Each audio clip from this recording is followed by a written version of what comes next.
Sir या संपाला किंवा आंदोलनाला ठिकठिकाणी हिंसक वळण देखील लागलेलं नाही, असं आहे की त्याचं मी समर्थन करत नाही, पण या कायद्याविरोधात लोकांनी उभं राहिलं पाहिजे. आणि ट्रक ड्रायव्हर उभे राहिले तर ते भारत बंद करू शकतात.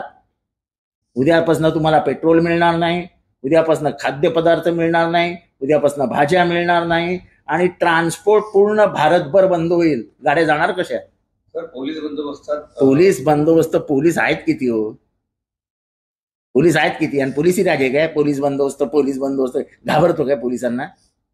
आंदोलनाला तुम्ही समर्थन दिलेलं आहे. काही संघटनेशी कोणाशी बोलणं? माझं 2-3 संघटनांशी बोलणं झालं आणि मी माझ्या मतावर ठाम असतो. मी कोणाच्या बोलण्यावर ऐकत नाही, मी माझ्या विचारांवर चालतो.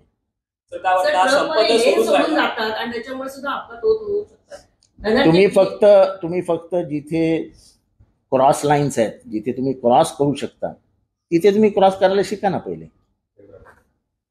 तुम्हाला शॉर्टकट मारायचे असतात. तुम्हाला ओव्हरब्रिज दिलेले आहेत, किती जण जातं ओव्हरब्रिज? त्यांच्या ते लेन सोडायचा कायदा करा ना तुम्ही. आम्ही कुठे नाही म्हणतो.